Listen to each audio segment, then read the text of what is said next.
Alright, Small World Lifters, I'm here with Louie Simmons, Westside Barbell, Specialist Strength Coach.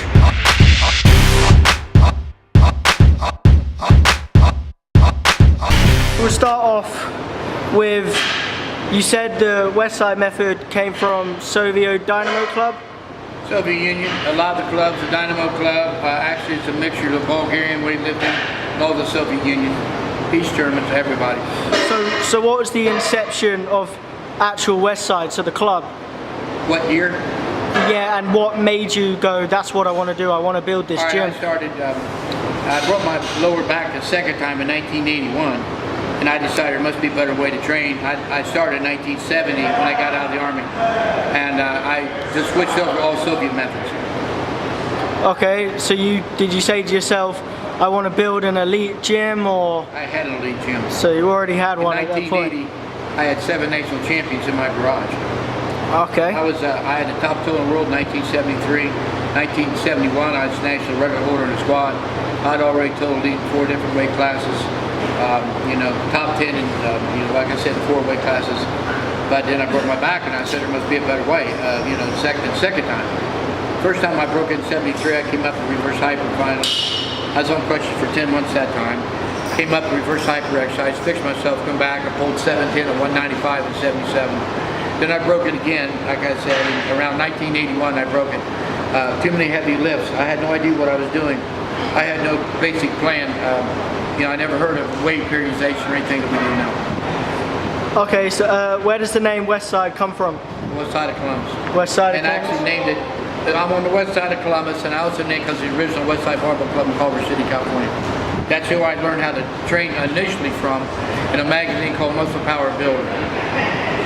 So you said on the podcast you used to be very introverted when you were younger. What significant life event put you into sport and lifting a barbell?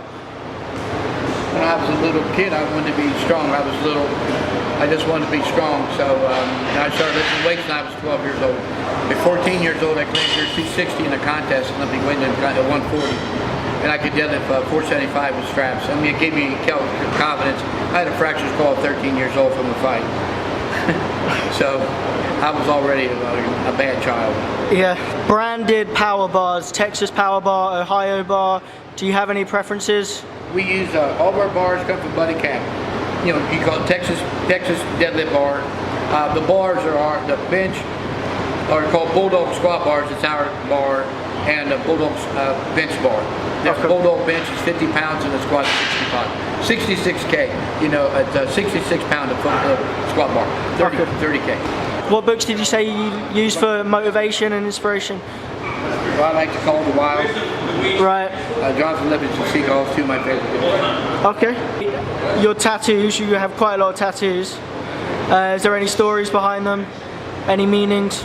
No, not really. You just like them? I got a lot of knives. The knives are for grade markers for all my dogs. As you know, the pit bull is our emblem. It's my trademark since 1986 for my company, and so that's all my dogs. I've always kept them for that. That's about it. This is just for America. I don't like snakes. I got lots of snakes. Huge one here. I just have tattoos. But a lot of backs is Westside Barbell, Westside on my back. Westside. I live Westside. Yeah. And you met up with Boris Sheiko recently. Yeah. How did that go? Very, very good. Yeah. Our training philosophies are quite a bit different, as you probably well know, but we both get results, and that's the key. I believe Boris, I bring lifters in from the beginning, and Boris has a lot of guys, a lot of experience in that belt, but I still believe in assist exercise. The very strong Chuck Vogelpole, this guy Jake Anderson in here, Greg Panora, the strongest people I've ever had in my gym were the strongest. They did more exercise than everybody else. Yeah. They were absolutely physically stronger than everybody else.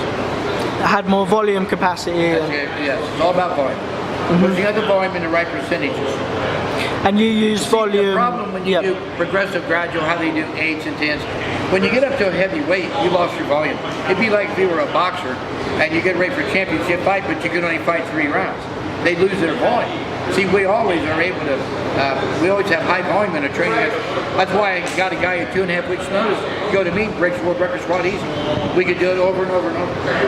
And that linear periodization is outdated and doesn't work. Because when you build muscle, when you move into power, you lose the muscle. When you have a power to absolute strength, you lose the speed. It's a detraining system, not a training system. Okay. You lay on something for the more advanced you are, the quicker you can lose it in 2.5 weeks.